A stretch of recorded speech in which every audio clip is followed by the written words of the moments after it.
Welcome back to another episode of the Fifth Quarter Podcast. I'm your host, Marcus Jones, the Bluff City Cowboy, coming to you live from Memphis, Tennessee. And we are the official podcast of the DC4L Facebook group. Thank you guys for joining us tonight. I really appreciate you guys tuning in to talk a little Cowboys free agency football.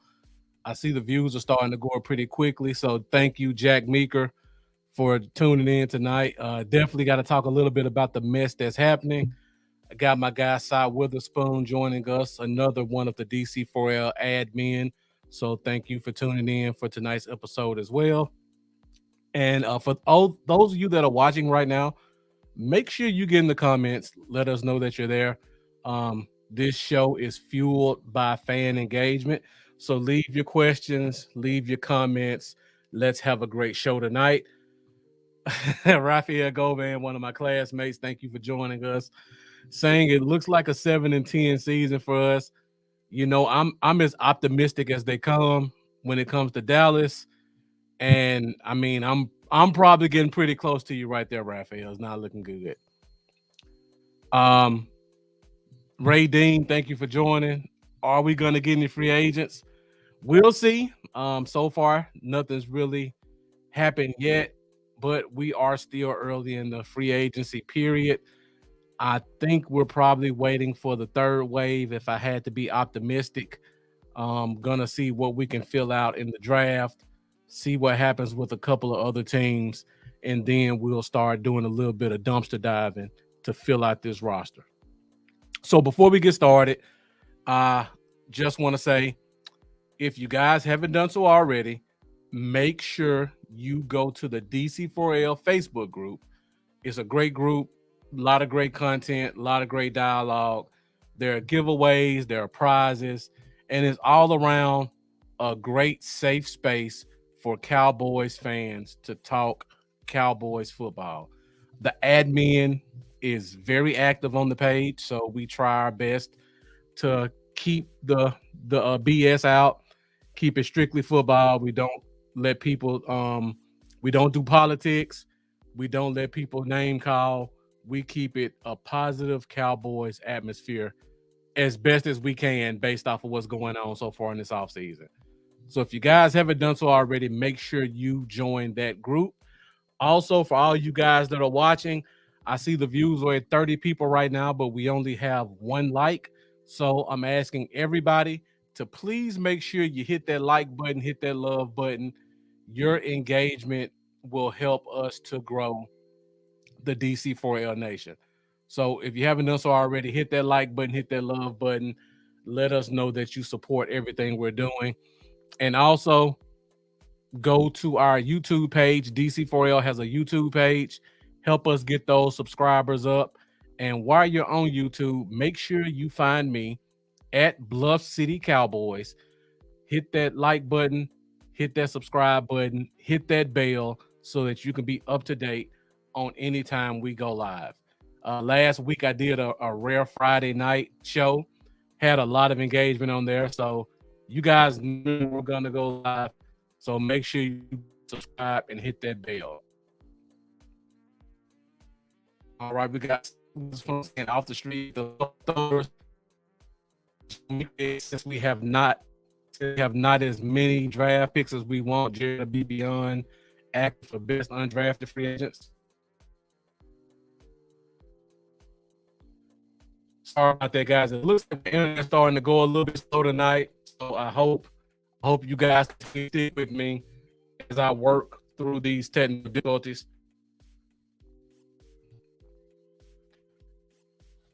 Yeah, I still got my guy Charlie over here. My internet's going slow for some reason. I don't know why.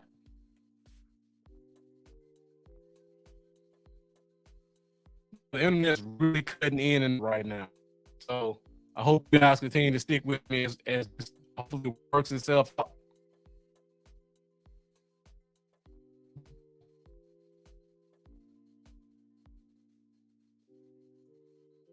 So I'm unplugged around on the wire. Now like that. Hopefully out. We'll get to the show. I'm trying to a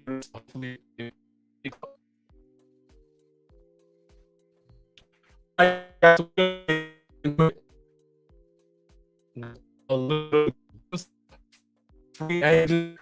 Hopefully, you guys can see me and hear me clearly. I'm going to keep the show moving along. So before we get started, I do want to recap something.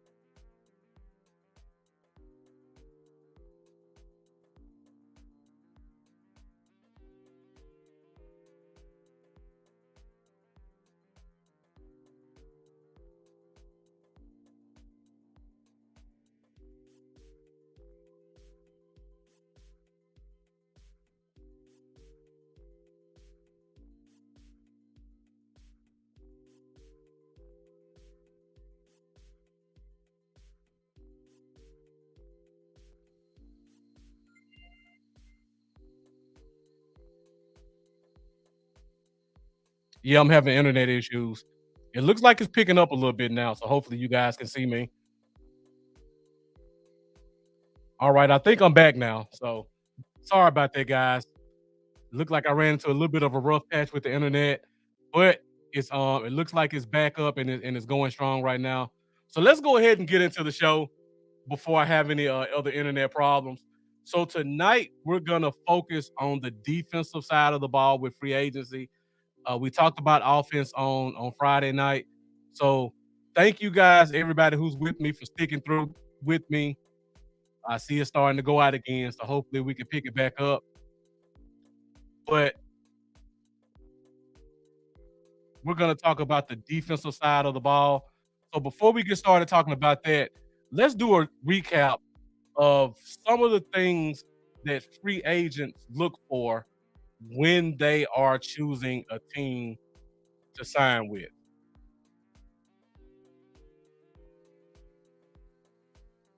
So, first thing, whenever you're looking at a free agent, the first thing they look for is a scheme fit because their money is tied to how well they look playing their position.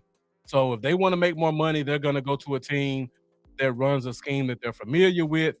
And they're also going to go to a team who has a defensive coordinator or a position coach that does something that fits their skill set. So that one's usually really important for free agents. The second one is money. Specifically, how much can a player get guaranteed? How many years can they get for a contract? Players love to have longevity. They love to have that security in being able to get as much money as they can over as long as they can. So, even more important than money is definitely scheme fit because if they fit the scheme and they play well, there's a lesser chance of them getting cut. The third thing, playing time. This one goes back to some of the younger guys who may have been a backup on the team they came from, and now they're gonna try to pursue a team that will allow them to get on the field and show their skills. So some of the things they're looking for is how soon can they touch the field? Will they be a starter for the team or will they be a key backup? And also, if they're a backup, will they at least be given the opportunity to compete for a position? So if you're a guy who who's an ascending player, let's say Dorrance Armstrong, for example, he's not gonna go sign with a team who has an all-pro defensive end in front of him. He's gonna go to a team like Washington, who just traded both of their defensive ends. So now they have a big hole to fill, and he knows that if he signs there, he's gonna be given an opportunity to get that spot. So the last thing players look for, and I know this is kind of counter to what most people think, but championships. Um, the older players who are trying to build their legacy, they may think about championships before a guy who's 26, 27 years old, trying to get his first big payday. Those guys want to get paid and they want to build their brand. So championships, for the most part, when it comes to a younger ascending player, is usually the last thing on their minds. So let's get back into it and let's talk about the defensive side of the ball. So when I did this, I'm a visual person. So when I was trying to figure out what positions we need, I had to put a chart together just so I can see what everything looked like. So I made this little chart just to list the 27 defensive players because most teams normally carry 27 defensive players. So I went in, I filled in all the guys we currently have on the roster, and then I looked at spots where I see we have holes at. And everybody who's watching in the comments, if you see something wrong with this, let me know if I need to change something around. But this is kind of what I saw when I looked at the team as a whole. So, unfortunately for the fan base, I don't think we're going to be pursuing any safeties. We got our two starters. Marquise Bell played linebacker last year, but he's going to go convert back to safety. Wanye Thomas is a very good ascending player who I think is going to get some snaps at safety. And then we have Izzy Mukwamu. I don't know if he's a corner. I don't know if he's a safety. Based off of what I know about Mike Zimmer's scheme, I think they're going to put him as a free safety. So I put him as a backup behind Malik Hooker. Then when I go to the defensive line, I know Jeff Pop. Jeff Pop, thank you for joining. You said we need D line. Unfortunately, just looking at what we have, I don't think we're gonna make as many D line changes as you would think. And Jack Meeker, I see your comment. I'll get to it in a second. When I look at all the defensive linemen we currently have, if you look at the list from left to right, we got Micah, we got Sam Williams. I think we may roll with that for the year. I put a defensive lineman right there only because I think Micah Parsons is going to play a little bit more at linebacker this year, and you don't want to rely on Sam Williams to be your only pass rusher. And we'll talk about that in a second. Unfortunately for the fan base, I don't think we're going to make a lot of defensive tackle moves. We have Mozzie Smith, who's a first-round pick. I think he's going to pick back up some weight. I think he's going to get back to the 310, 315, 320 range. We also have Carl Davis, which he's a name most fans don't know, but he's a big-bodied guy, and he's a veteran, and that's what Mike Zimmer loves in his defensive tackles. Mike Zimmer does not necessarily have to have pass rush from his defensive tackles. He prefers to have guys who can two-gap and fill the gaps so that those big linebackers can roam. Now, at the other defensive tackle spot, we have Osa. Osa's 280. Mike Zimmer loves big D tackles. I think Osa may switch a little bit between defensive tackle and defensive end, but I'm keeping him primarily at defensive tackle right now. I think we're going to go get another big-bodied guy who can fill in because I don't think we can rely on Carl Davis to be a consistent, high-snap, high-volume guy. So I think we're going to get another defensive tackle. Unfortunately, I think the right side of our defensive line, I think these three guys are the ends we have. We'll talk about the defensive ends that we have in a few minutes, but I think these three guys are going to be the guys. So Steve Franco asked the question. I had a message from DC4L that I got the LVE cover. Was that a scam? You would have to reach out to Amanda about that, Steve Franco. Amanda is the person that's over prizes. So if you got it from DC4L, more than likely Amanda was the person that sent it to you, Amanda Foster. So find Amanda Foster on Facebook, send her a message, and she'll let you know if that was a scam or not. Jack Meeker brought up the point about Chase Young deal, similar to Tyron Smith, and he's getting surgery. Yeah, unfortunately, Chase Young seems to be a problem in locker rooms. That's the word that was coming out of Washington. Reports were coming out of San Francisco that he kind of did the same thing when he got there. So I think he has to rebuild his reputation. So I'm pretty certain that plus the fact that he has to have another surgery after coming off a season-ending surgery are the reasons why his contract is the way it's structured to be. Darren Green, thank you for joining us. Steve Frank, you said I did. I sent it in the group page. Send Amanda a direct message, and I'll send her a direct message also. But send Amanda Foster a direct message. Don't send it in the group page. Send her a DM to confirm that. Stephen Franco. Darren Green says defense only played well when we were up at the blitz crazy, couldn't tackle or cover. Now, Darren Green, that is true, but we do have a new defensive coordinator who has a completely different philosophy about defense. So a lot of the stuff that we saw last year is more than likely going to change. And again, as we talk position by position, I will highlight a little bit about the Mike Zimmer defense, what he likes to do, and what type of players he likes. And Steve Franco saying we need O-line and linebacker. Steve, if you were on the show with us Friday night, we did a full breakdown about the center, guard, and tackle position. So we are definitely there with you. We do need linemen. I think we need linebackers also. And the reason I say this is because when you look at this team and going back to that chart, we do not have any linebackers who have called defenses, except for Eric Kendrick. Marquise Bell didn't call the defense. Damone Clark, going back to college, did not call defense. I know we all love Overshown.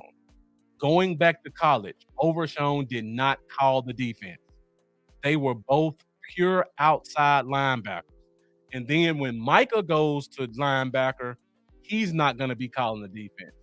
So right now, the only linebacker we have who can get people in position and call the defensive plays is Eric Kendrick. And Eric Kendrick is a little long in the tooth. I don't think you want to rely on him being able to play 80 to 90% of the snaps and call the defense like most middle linebackers do. So you're going to have to bring at least one more guy in who can be a green dot guy when Eric Kendricks comes off the field. Jack Meeker saying, is there any chance Gilly comes back? I would love the depth, but ZM may want a different type corner. We're going to talk about that in a minute, Jack Meeker. Great question. I'll come back to that. Jeff Pop asked a question. With that being said, do we go defense or offense first round? You know what? That's a good question. The way the draft looks right now, I really don't know. Typically, in a normal Cowboys offseason, we fill in all the positions of need in free agency. And then when we go in the draft, we usually go best player available. Right now, I feel like we have put ourselves in a box where we almost have to go offensive line in the first round, either center or guard slash tackle, depending on what you do with Tyler Smith. So if I had to guess based off of what we've done in the free agency period so far, I think we've almost pigeonholed ourselves to have to go offensive line. Jack saying don't see a softy call the D on Zim's D. Yeah, I don't see this being a soft defense either. Steve Franco saying I take JPJ or Guy. Would love to look at the difference of the two. So next week I'm gonna have a special guest. We're gonna do a full draft breakdown. Very knowledgeable guy.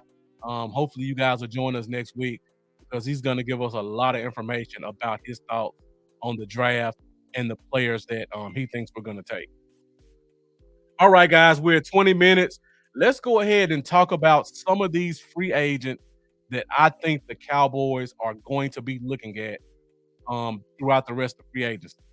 So before we do that, before we talk about every position, I want to talk about Mike Zimmer and his scheme and what he looks for in that position. So we're going to start from the front and we're going to go all the way to the back. So the first position we're going to talk about is the defensive tackle position. And when you look at not Mike McCarthy, when you look at Mike Zimmer and how he runs his defenses in the past, when you look at the defensive tackles, he has a strong emphasis on stopping the run. So I know that's going to be good news for Cowboys fans, realizing how much we've struggled with stopping the run. So I think he prefers to get the larger D tackles, 315, 320, 330. That's why I think Carl Davis was re-signed and why I think he's going to be an integral piece of the defense because he's that big body guy. He has pretty much built his career off being a two gap defensive tackle. So when I say two gap, that means basically his job is to stand up, take control at the line of scrimmage, not get pushed, and be able to manipulate the center guard to be able to control the A gap and the B gap. So his job is going to be stand up, hold his ground with the center and the guard, and make the running back have to make a decision. And if he chooses a gap, he needs to make sure that he's available to be able to at least put his body in that gap so that the linebackers get that extra tenth of a second to be able to come downhill and make the tackle. So when you talk about the defensive tackle position, I tried to focus on free agents who are also big body guys and also guys who are good against the run. So when I looked at the free agency list, these are the three guys that stood out. And if you see I got a box right here, it's because I had to go back and change it because Jonathan Hankins signed with Seattle. So when I look at the list of defensive tackles that are available, Linval Joseph and Charlie saying I can't stand two gap systems. That's the system we're stuck with right now. That's what Mike Zimmer likes to do. I think he's gonna stick with that. So Linval Joseph was a former Mike Zimmer guy in Minnesota. He's about 34 years old, 35 years old, a little long in the tooth. Jonathan Hankins is about that age as well. So if we lost him, we can't really say whether or not it's going to be a downgrade or upgrade. But he knows the scheme. He knows what Mike Zimmer likes to do. He's another veteran presence in the locker room. I think he's going to be at the top of the list. He played with Buffalo last year, and he played fairly well based off of the games that I watched and some of the footage I saw. So I think he can come in and he can provide us 20% of the snaps just to give us another big body. Um, I think he's going to be a league minimum guy. So I don't think he's going to cost you that much, $2 million or less. So the Joneses love that price. The next guy, and Jeff Pop asked a couple of good questions. Who are the linebackers now? So if you go back, I'll go back to this chart I just pulled up. As of right now, the linebackers on this roster are Eric Kendricks, the guy we just signed, Damone Clark, and DeMarvion Overshown, who's coming off a season-ending injury, could not even participate in the offseason last year, and is probably behind the eight ball in terms of learning the scheme and just getting acclimated to being on an NFL team. So we got some stuff, we got some holes to fill right there. So going back to this, Linval Joseph, league minimum guy. Jeff Pop asked another good question. Who's the best two gap coming out of college? I will let our guest next week talk about draft stuff. So I will write that question down, Jeff Pop. Be sure to join us next week, and we'll ask him that question. Personally, I could answer it, but I'm not the type of person that's just going to give you false information without doing my homework. I'm a little bit behind on the draft this year because of personal stuff. So I'm going to keep my draft opinions to a minimum, and I'm going to bring in people that I know have been studying this stuff all year and can answer your questions the best. Next guy, Austin Johnson. Austin Johnson is a defensive tackle from the Chargers, coming off injuries. So I think his price is going to be cheap. Former second round pick. He's great at stopping the run. That's kind of been his calling card. He's about 28 years old, so he's still fairly young in his prime. I think because he's coming off injuries, I believe we can get the price pretty low. I just saw before we started the show that he is doing a visit with the Buffalo Bills today, so pay attention to that. Now, if he signs with the Bills and Linval Joseph was with the Bills last year, that means Joseph is not going back to Buffalo. So when you look at free agency stuff, you got to pay attention to all the moving parts to see what happens somewhere else to see how it can affect us. So if Austin Johnson signs with Buffalo, more than likely you're going to see a Linval Joseph signing here fairly quickly after that. Just my opinion. I see we got Flo joining us from the Bottom Line Sports. Flo, thank you for joining us once again. Appreciate you tuning in. The last guy is Tier Tart. I've been seeing this name trending in Dallas Cowboys channels.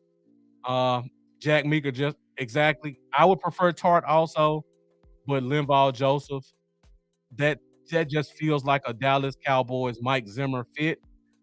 Tier Tart is a fairly young guy, another guy who's really good against the run, and he gives you that size that I think Mike Zimmer's going to be looking for, 315 to 320 type guy. So I feel like one of these three guys is probably going to get signed to the Cowboys before the draft hits. Okay, so we talked about defensive tackle. Let's go next to the defensive end position. So when I look at Mike Zimmer's scheme, the one thing I notice about him is he likes to generate all of his pressure from the defensive ends, the middle linebackers, and the nickel corner on blitzes. That's where the majority of his pressures and his sacks come from in his scheme. So when we're looking at defensive end, you're going to be looking for athletic guys who can pass rush, but they also need to be big enough and disciplined enough against the run. Now, I haven't said this before, but when you look at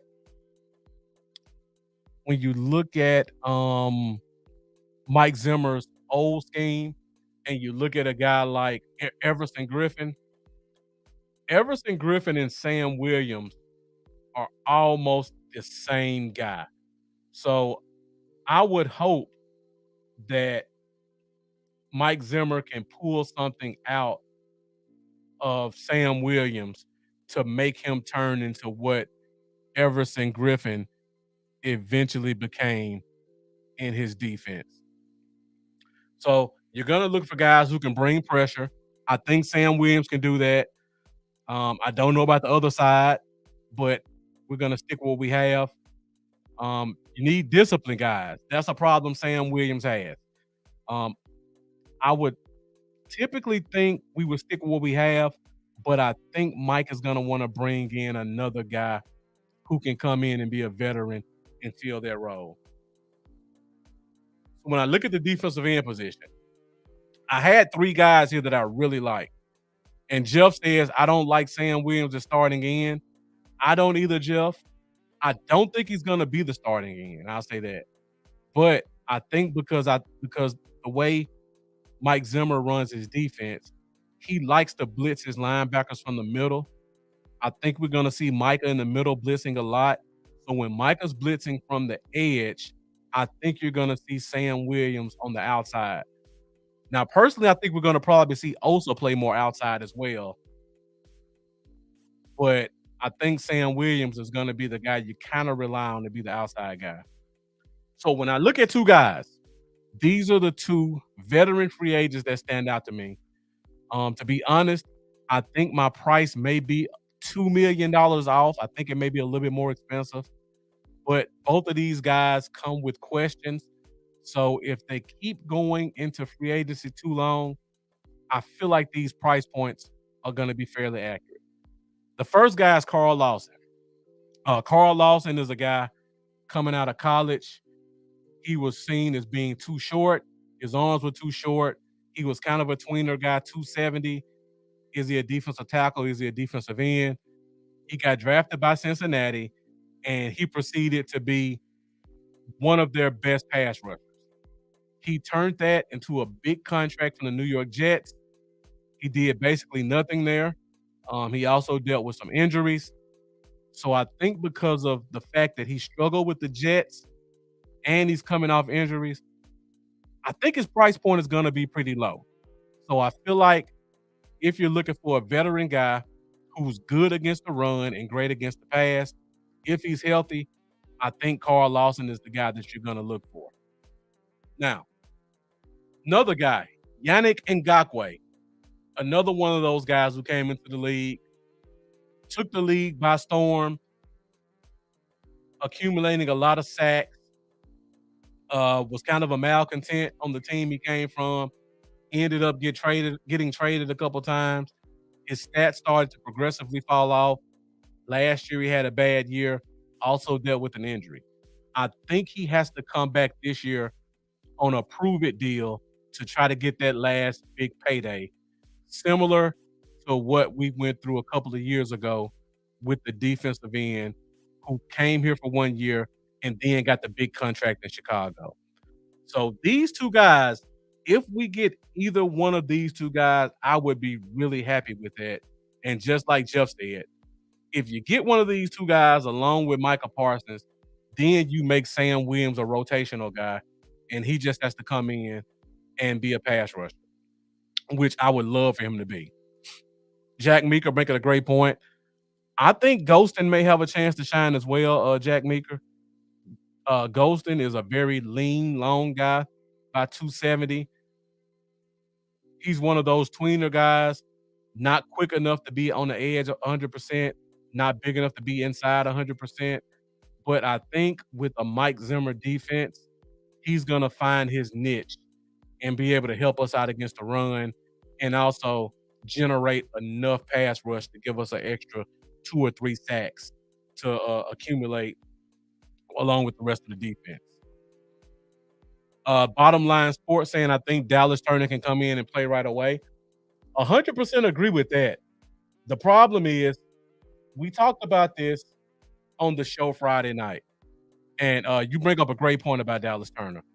The issue is when we talked about the offensive side of the ball, we've placed ourselves in a bad situation where we don't have a center, we don't have a guard, we're probably going to need another X receiver, and we don't have a running back.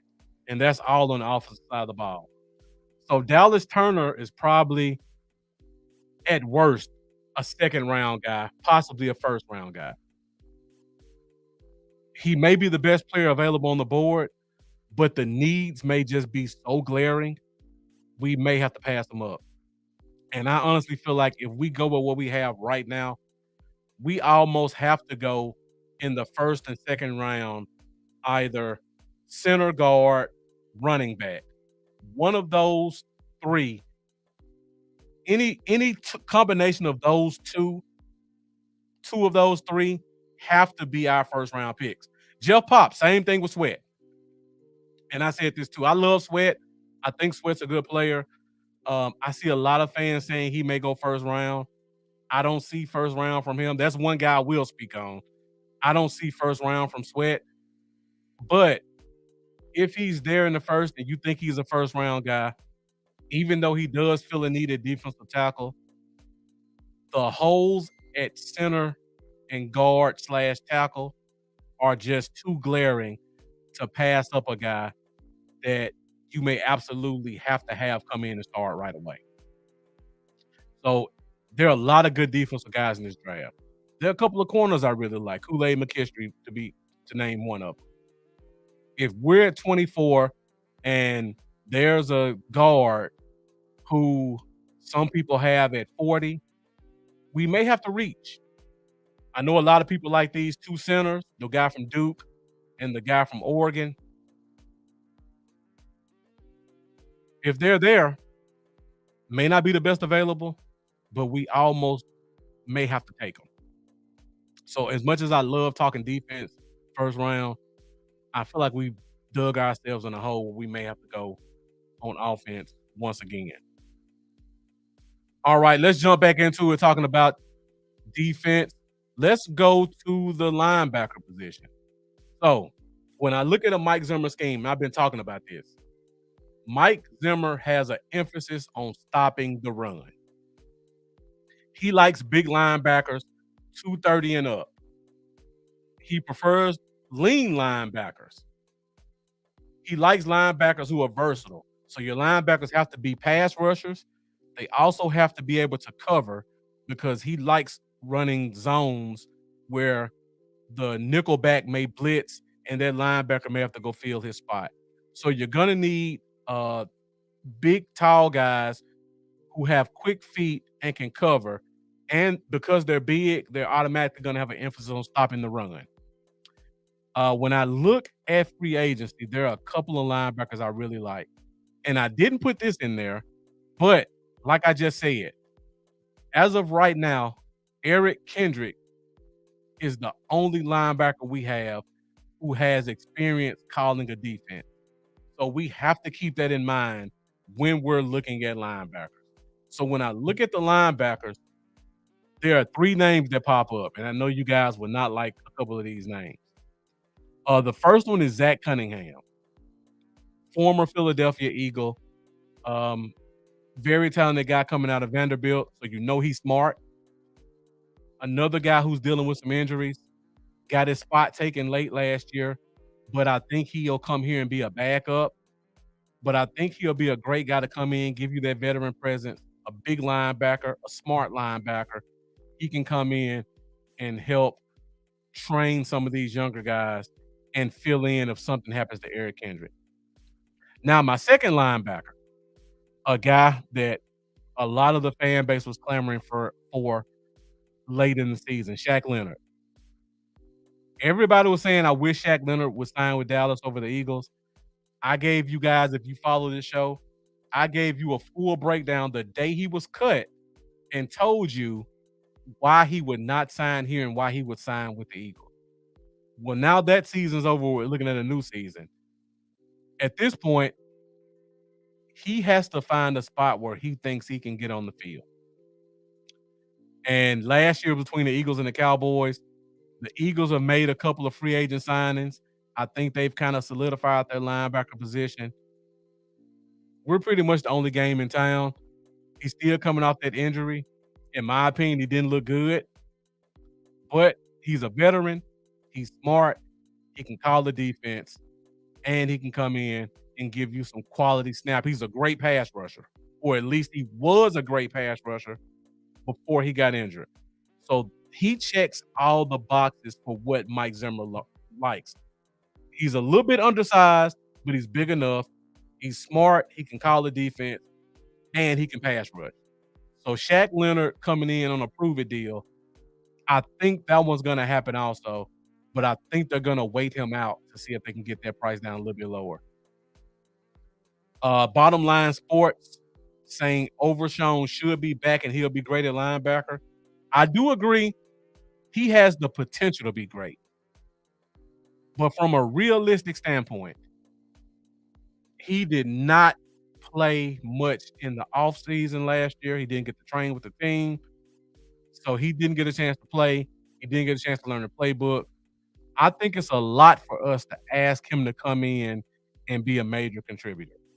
I wish I could see it. I think he has the attributes to do it, but I'm going to temper my expectations. Now, if you like Overshown, number 3 is a guy you guys should really be looking at. And me and Jeff talk about this all the time. We have no clue how he wasn't signed last year. We have no clue why we didn't draft him over the Cardinals. Isaiah Simmons, former Clemson Tiger, played safety in college, but he's like 6'3", 240. He ran a 4.4 at the combine, extremely athletic, great at blitzing. He was with the Cardinals. The Cardinals traded him for basically nothing to the Giants. He went to the Giants and did basically nothing. Jack Meeker says he loves Simmons also. So he went to the Giants. He did basically nothing. He's only 24 years old. And I feel like he has to take a prove it deal. Remember what I said. The four things you have to look for if you're a free agent, particularly a young free agent. It's only so many things you can look for. You have to look at the scheme fit. He fits this scheme. He's 6'3", he's 240, he can cover, and he can blitz well. So he fits the scheme. He's looking for money. Not a lot of money out there for him. So he's gonna have to try to find the best position possible. Playing time. This one's important. As much as we love Overshown, like I just said, he hasn't played much. Damone Clark, while he's been a 2-year starter, there are some gaps in this game where he possibly could be relegated to a backup if there was a better guy in front of him. I think if Isaiah Simmons came here just from an athleticism standpoint, he will be able to get his way on the field early and often.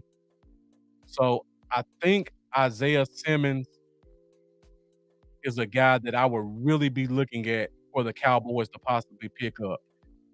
You can even shift him as like a safety role when they try to bring those safety blitzes because Zimmer likes to blitz safeties as well. And I see we got Tony Ham joining us saying Isaiah Simmons is my choice. I don't know why it hasn't happened yet. I think Simmons may be another one of those guys waiting for a little bit more money.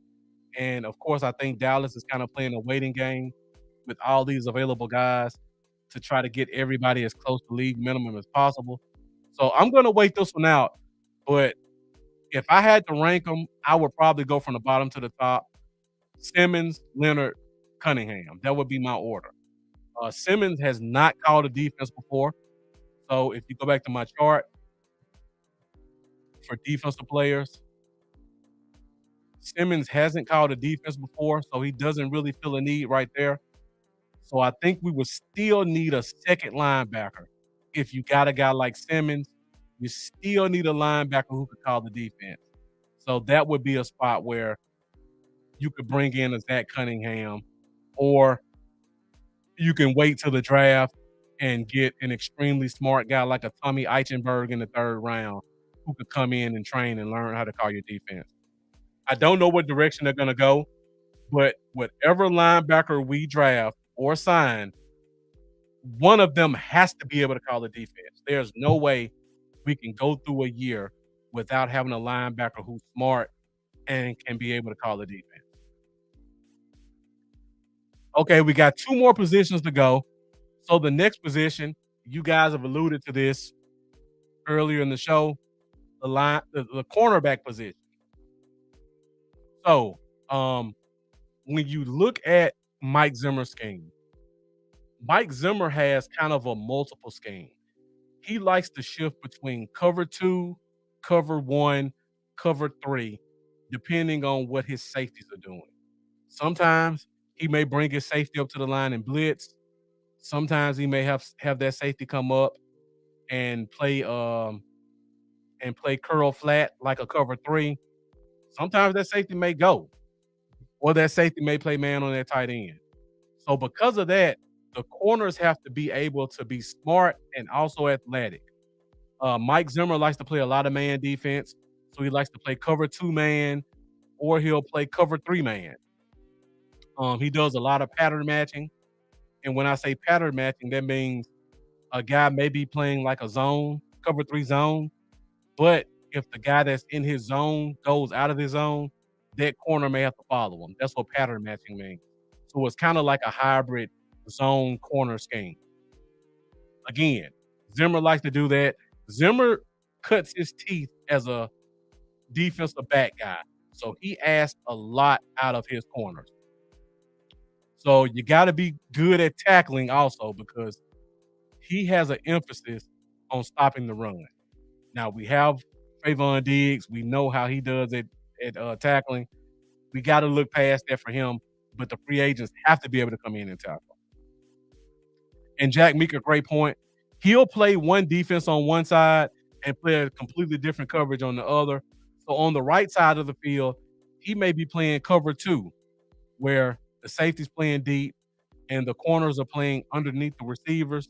On the other side of the field, he may be playing man. So those two, the corner on the other side may be playing man to man, and their safety may be coming down and dropping into the box. He has a lot of multiple defenses. Great point, Jack Meeker. So you gotta be smart and you gotta be athletic.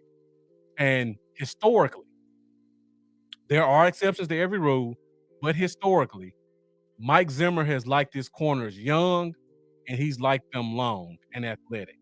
That's why if you go back and pay attention to his time in Cincinnati and in Minnesota, every year he was drafting a corner in the first round or the second round, almost like clockwork. Every year you're going to see a first or second round corner drafted by Mike Zimmer.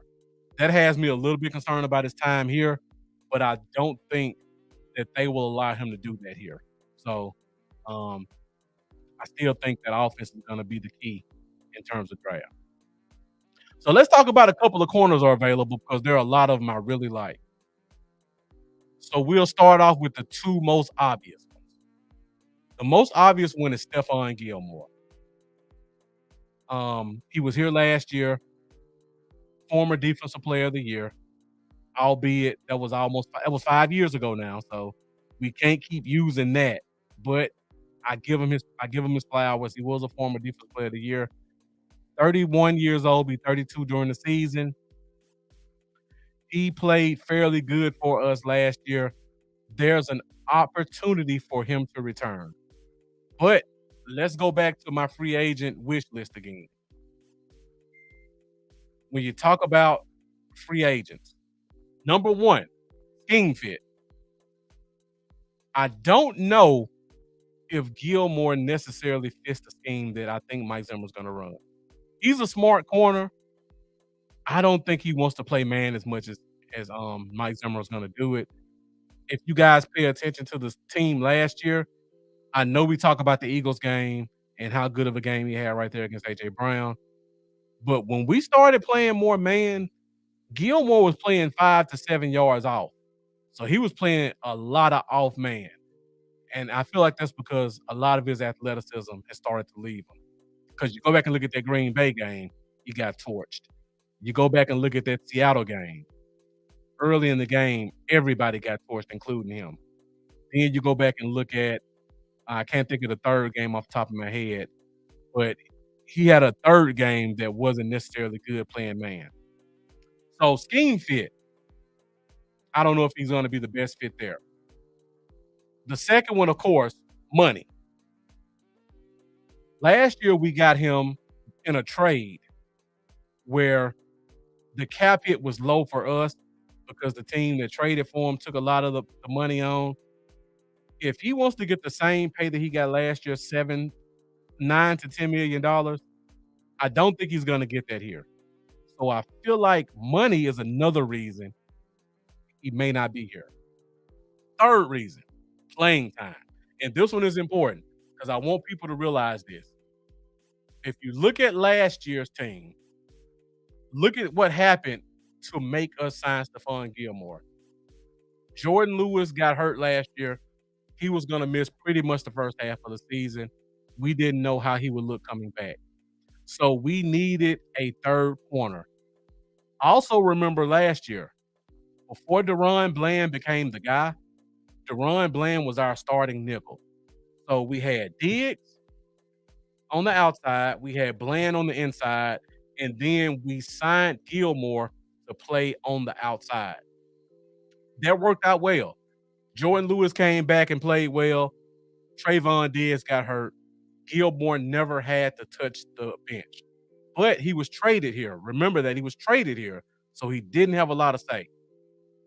Look at this year's team. Trayvon Diggs is going to be a boundary corner. That's a given. Deron Bland, after last year's performance, he's proven he's going to be a boundary corner. On top of that, he's going into the third year of his contract, which means he's going to try to do whatever he can to try to build his brand to get as much money as possible. That big contract is coming, guys. I'm making you aware of it. He's going to be a boundary corner also. And we signed Jordan Lewis, who's purely a slot. So if Jordan Lewis starts, Bland's not going back on the inside. So you already have Diggs and you already have Bland. Where does that leave Gilmore? Gilmore, if he signed here, would be at best your fourth corner because he's not starting over Bland and he's not starting over Diggs and he can't start in the slot. So remember what I said about playing time. Stephon Gilmore is a 31-year-old veteran. I don't think personally he's going to sign back here to come into camp and be listed as your fourth corner. Just not realistic. And also, they're not going to pay him top money to be listed as the fourth corner. So I hate to burst the bubble of Cowboys fans, but in my opinion, I don't think Stephon Diggs comes back here. Plain and simple. So now we go to next on the list. This is Stephon Gilmore Light. I made a post about this a couple of weeks ago, and the fan base jumped down my throat saying it doesn't make sense. Patrick Peterson. Patrick Peterson played well for the Steelers. Again, he's not blowing the doors off like he used to. He's not an elite corner like he used to be. But remember what I just said. He will come in as the fourth corner because Diggs and Bland are going to be your starters and Lewis is going to be your slot. So Peterson, if he came in, he's going to be your fourth corner. Peterson as your fourth corner is a good player to have on your team. He's a veteran. He's long. He knows Mike Zimmer's scheme because the last year Mike Zimmer was in Minnesota, he signed Patrick Peterson, and Peterson quickly became the leader of that defense. So I don't think Patrick Peterson is out of the question.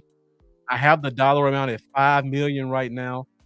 I'm going to pay close attention to what happens with Pittsburgh because if Pittsburgh does not sign Patrick Peterson back, once again, we go back to your chart and you look at what you're looking for. Money. If the Steelers don't sign him back, the money's not going to be there. So that means everybody's going to be about the same dollar amount.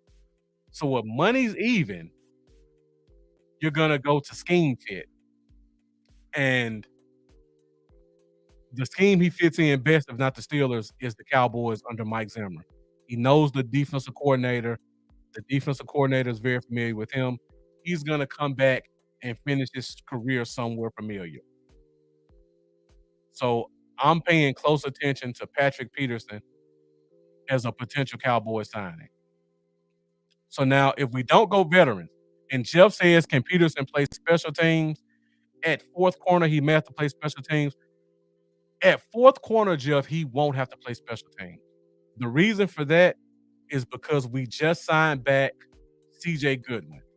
And as long as C.J. Goodwin is here, Goodwin is going to play 100% of special teams. So that takes a lot of burden off of your number 4 corner having to play special teams. And then we still have Nashawn Wright, who's going to be a core special teamer as well. So I think 1 through 4 are pretty good when it comes to playing special teams. We won't need that much from them. And Amanda Foster, thank you for joining us. Amanda, make sure you check with Steven Franco because he asked the question earlier, something about an LVE cover. He said he got a message that said he was the winner, and he wanted to know if that was a scam. So if you could, Amanda, if Steven Franco's still here, leave a message in the comments to let him know whether or not that was a scam or message him directly. And Kurt Smith saying he's a better cover than Bland. I would have to disagree with that based off of the play last year. And also, I don't think he's a better man corner as Bland right now. I think in terms of veteran know-how and just the nuances of the position, he's always going to be better than most guys. He has immense knowledge as a corner. But when it comes to a scheme where you're playing man-to-man and it's based a lot on athleticism, I don't know if he can compete. Now, I had 3 names right here that I really like. One of them just signed with the Ravens, I believe. Shaquille Griffin. So I had to black him out. But these other 2 corners are very interesting. Now, Cameron Dantzler, former second round pick from Mississippi State, 6'2", 4.3 speed, super athletic.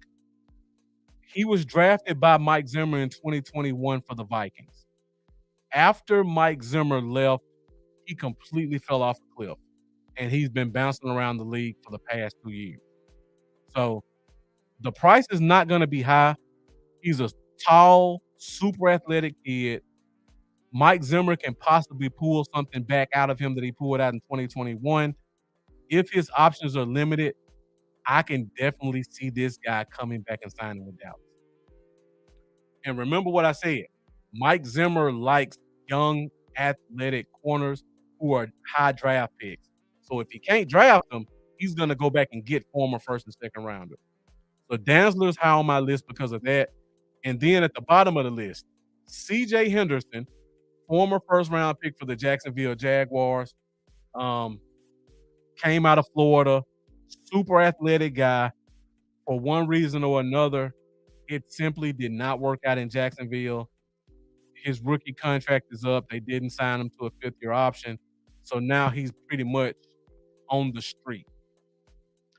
Again, 6'1", 4.4 speed, known in college as a press man corner.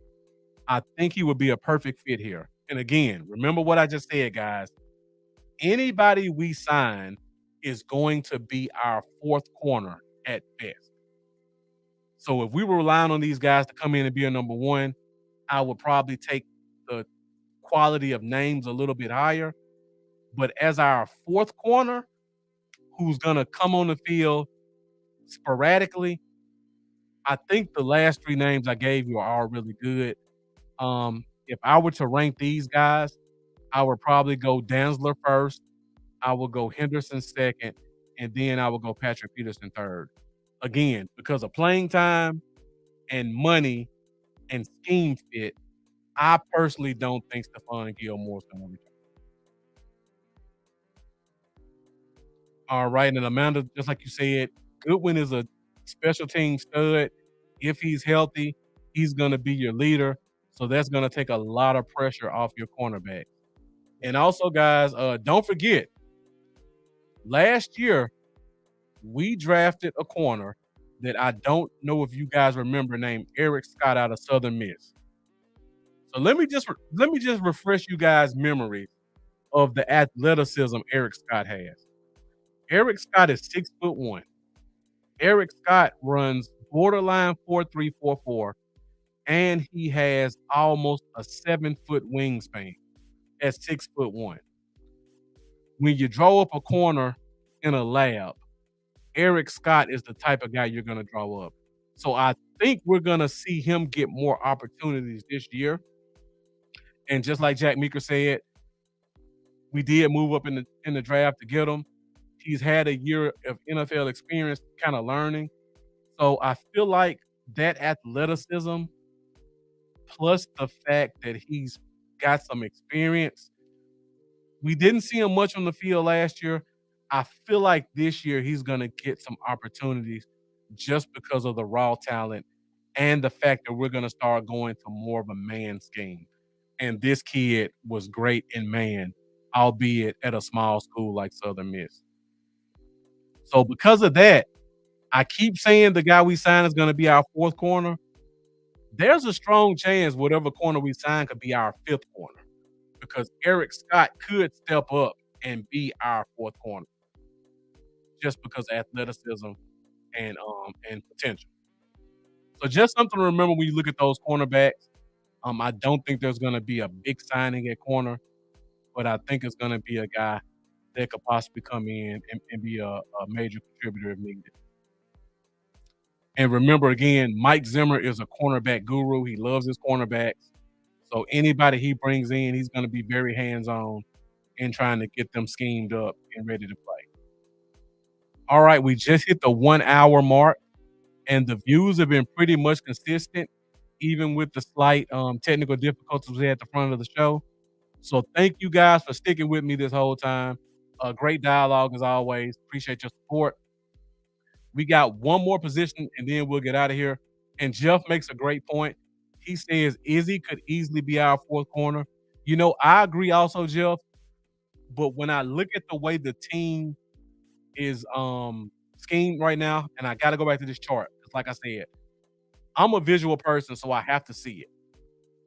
When I look at this chart and I look at the cornerbacks and the safeties, we already have 6 corners on our roster.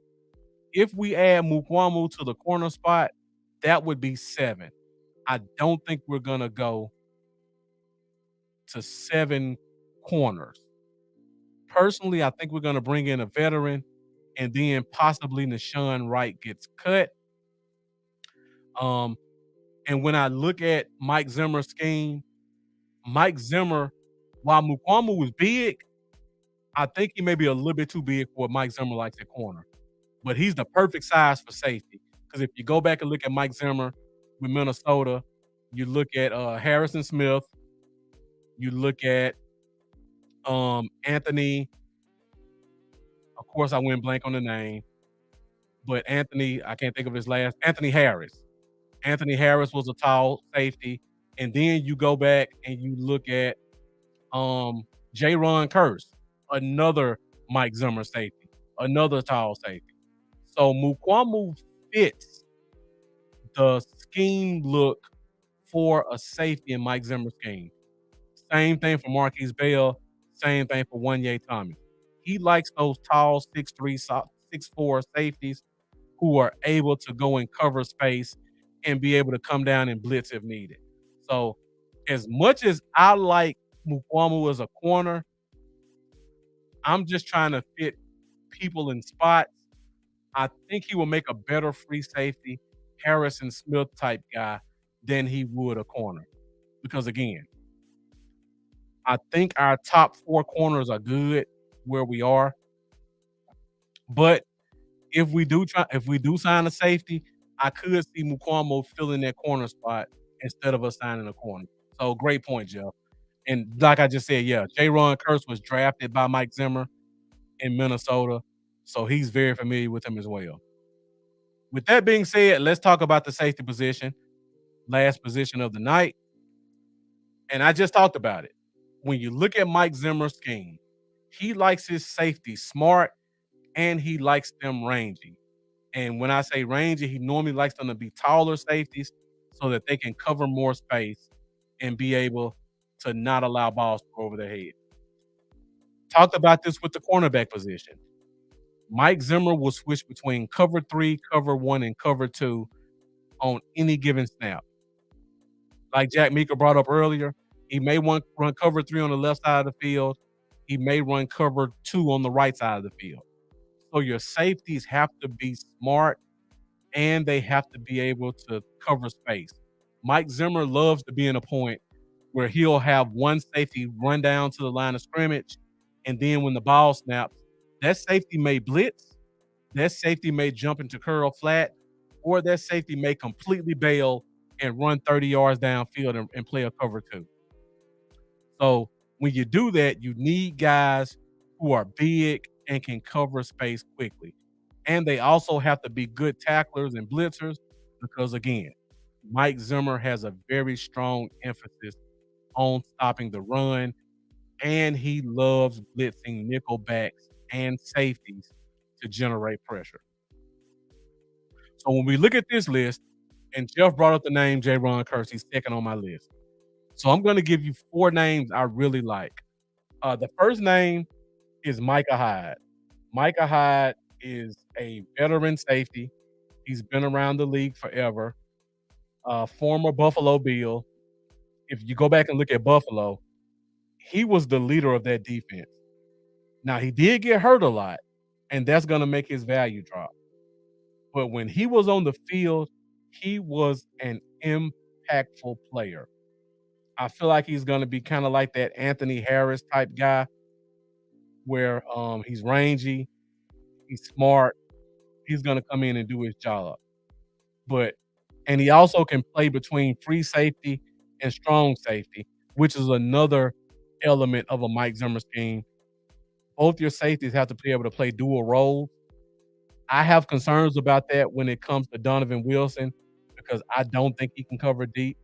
But as we progress later on in the offseason, we'll have that conversation. So Micah Hyde, former Buffalo Bill, I think he would be a great option here. Um, I don't know if he want to be a backup, but I feel like he's at the end of his career and he may accept that backup role, or he may compete with Malik Hooker and take that spot, or he may compete with Donovan Wilson and give us two true center field safeties, and then Donovan Wilson will kind of pick up the role that he's had the past 4 years, where he's kind of a jack of all trades, joker, star type safety that just roams the field and make plays across the middle. So just another thing to consider when you talk about that. Micah Hyde would be a great chess piece to bring in under Mike Zimmer.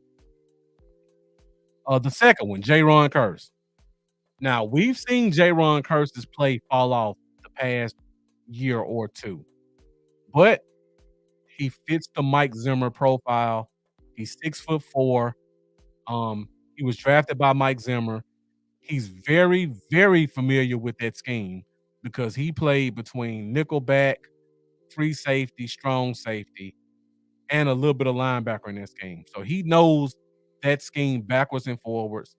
I don't want to see him be a green dot guy again, but if you needed him to be, he could be that green dot guy playing that safety position like he's done in the past.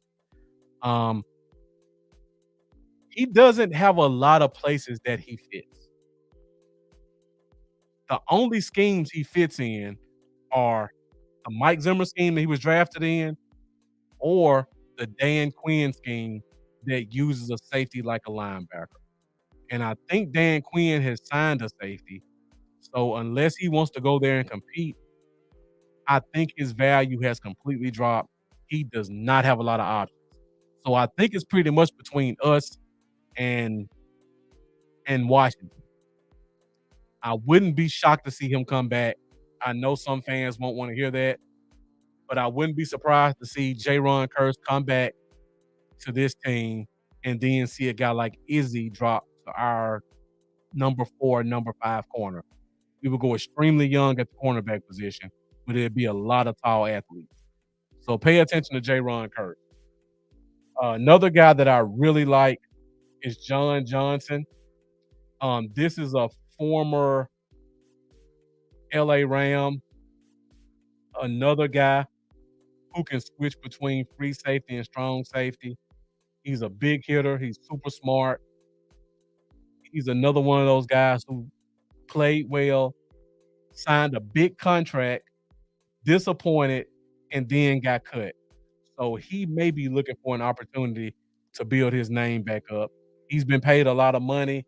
I don't think his options are open. So he may be willing to come here on a league minimum contract just based off of his pedigree and where he's come from. I'm not certain that Dallas will be the number 1 spot for him, but I would not be surprised to see him as an option.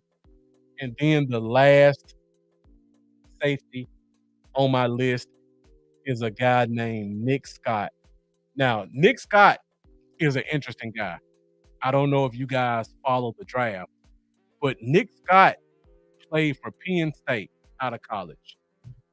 And Nick Scott played running back in college, but he was super athletic.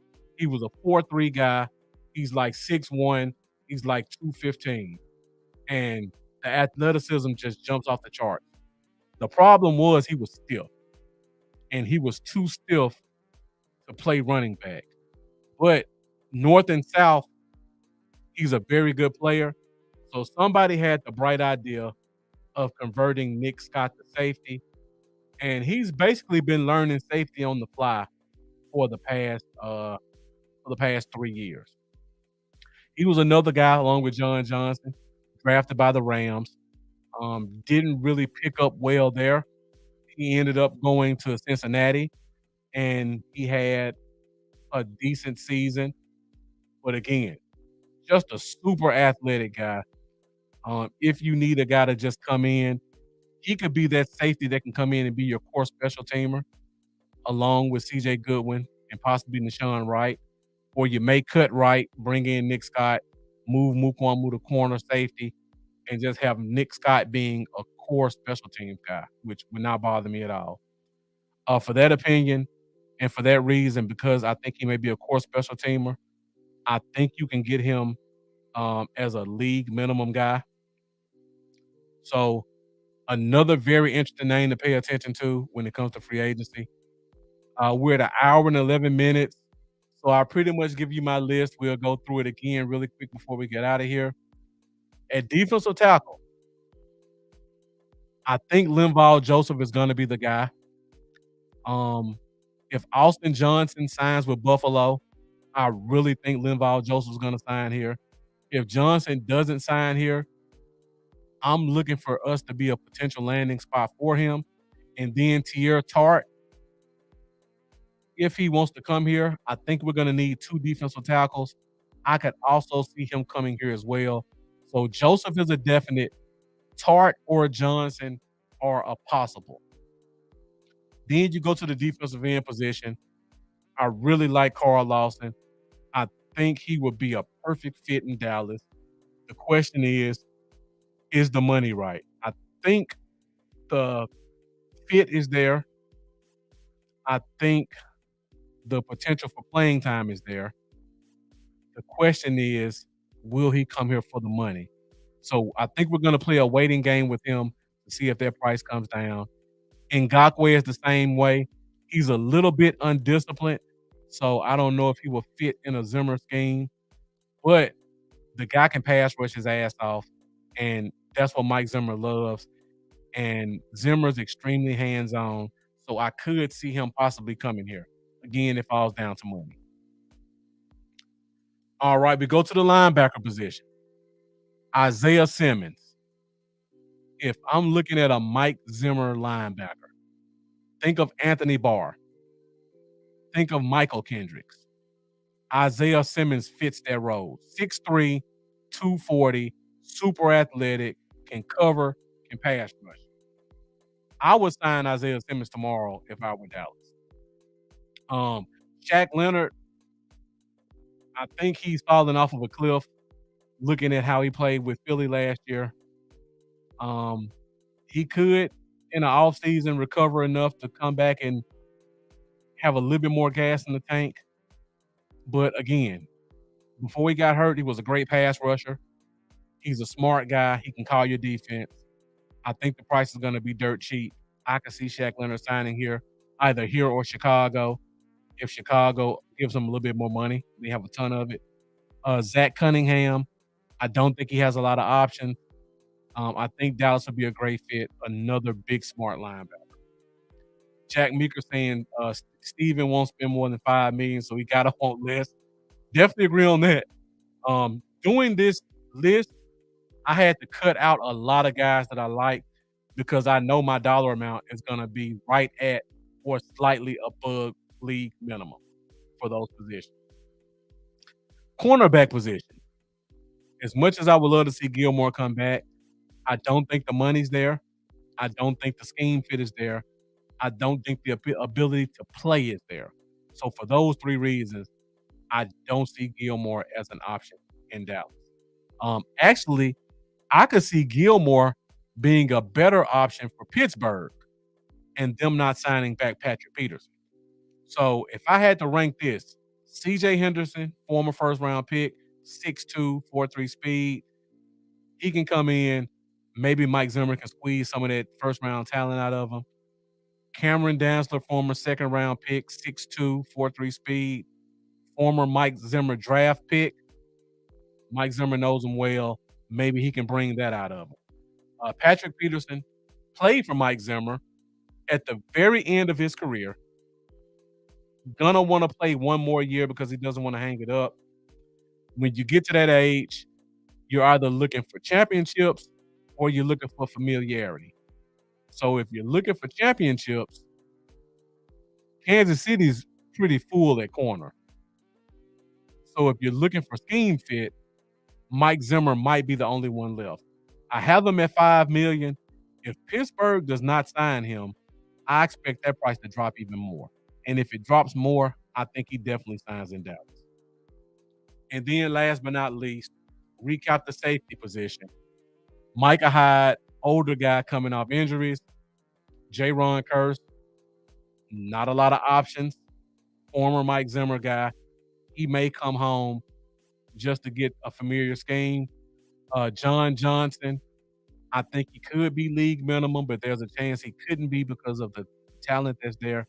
And then Nick Scott, if you move Mukwamu the corner, I can see Nick Scott coming in and being your core special teams guy and giving you some sporadic snaps on the defense. So that's pretty much all I have for tonight. I see we got a question from Jeff. If anybody else has a question, go ahead and put it in before we end the show. So we'll take Jeff's question really quick. Why do you feel Dallas hasn't done many restructures for signing free agents? Are we waiting for the second wave after the draft? That's a good question, Jeff. Um, they don't necessarily have to wait to do those restructures. The way Dallas structures their contracts, pretty much any player who signs a contract, their contract has an automatic second year restructure. So that would be Trayvon Diggs, that would be Terrence Steele.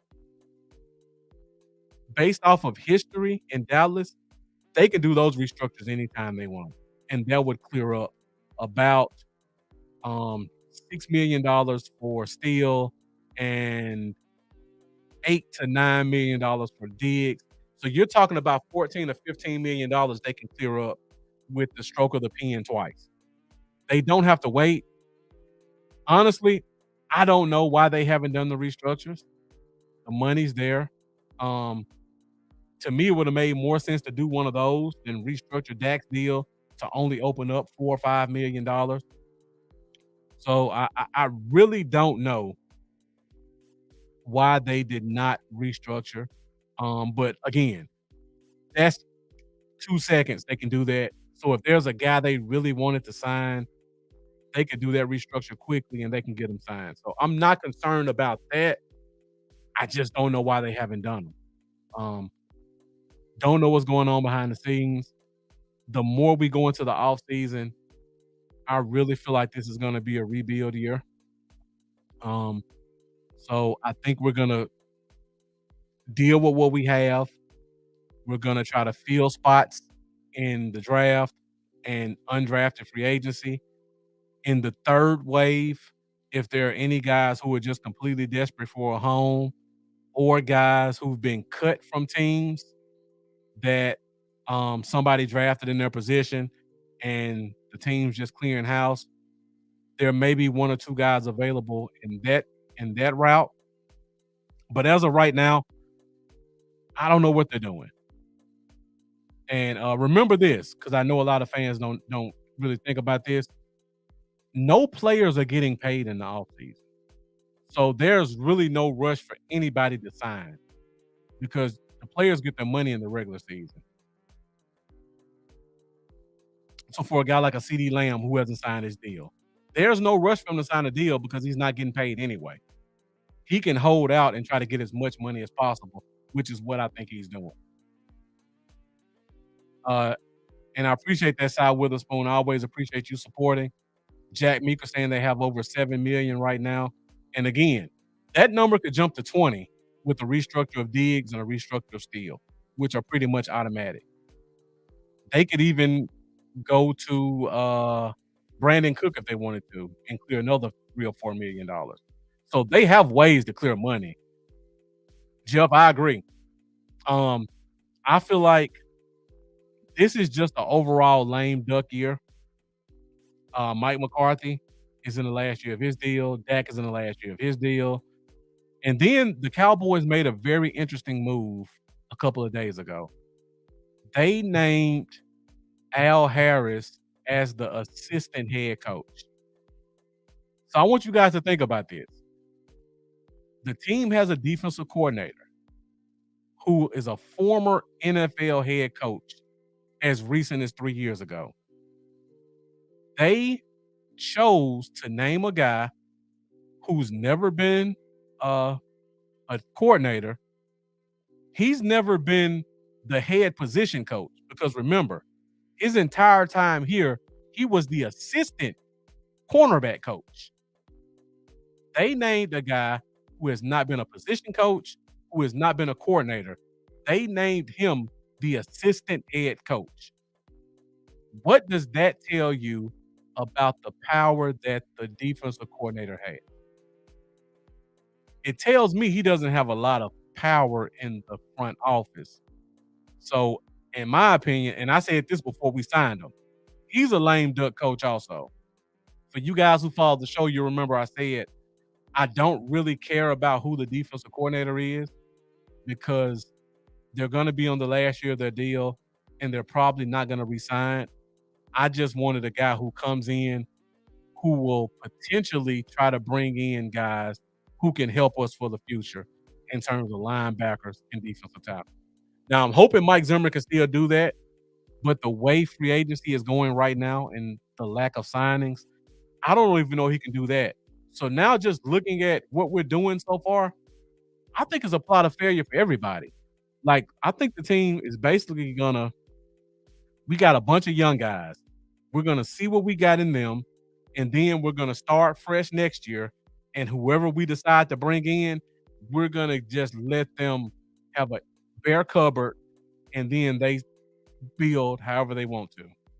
Because remember, guys, next year we're projected to have about $60 million in cap space. Now we're gonna sign Michael Parsons to a contract. Signing Michael Parsons to a contract next year is gonna give us more cap space. Just think about that.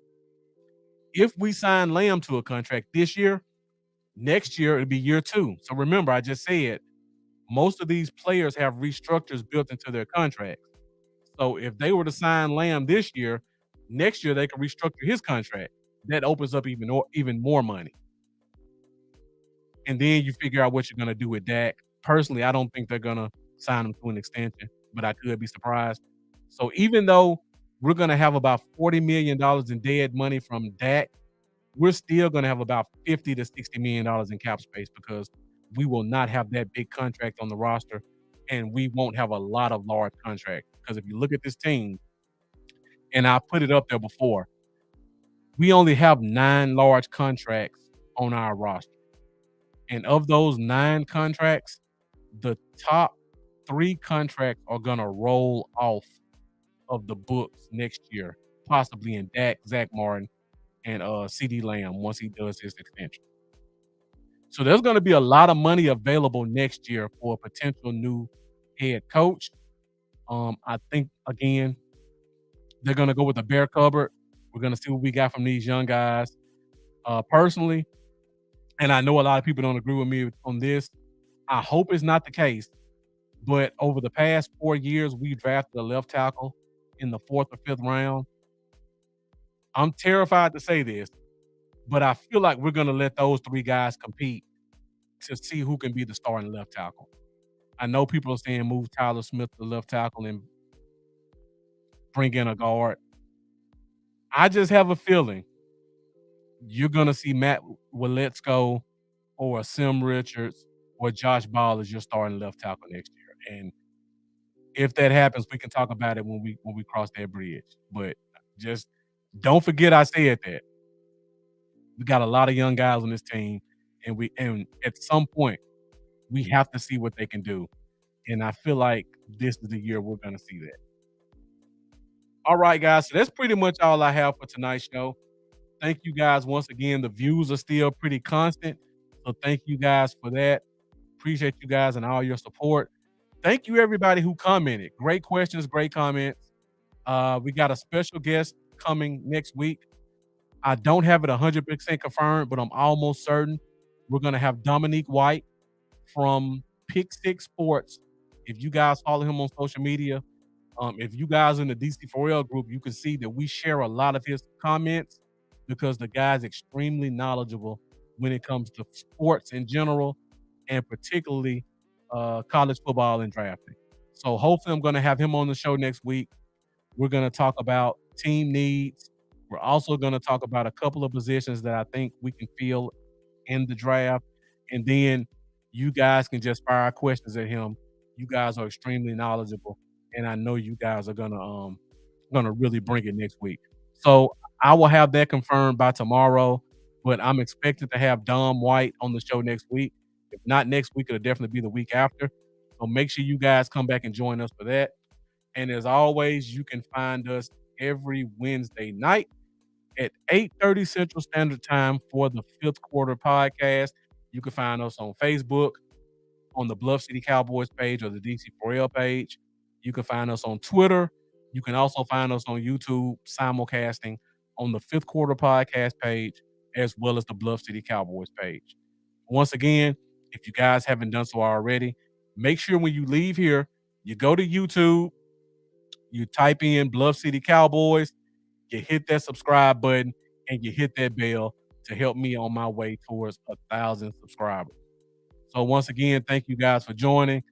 I really appreciate all you do to support, and I look forward to seeing all you guys join us next Wednesday night at 8:30 Central Standard Time for another episode of the Fifth Quarter Podcast. I'm your host, Marcus Jones. Appreciate you joining, and as always, let's go Cowboys. Let's hopefully we see some additional signings, and I hope to see you guys back next week.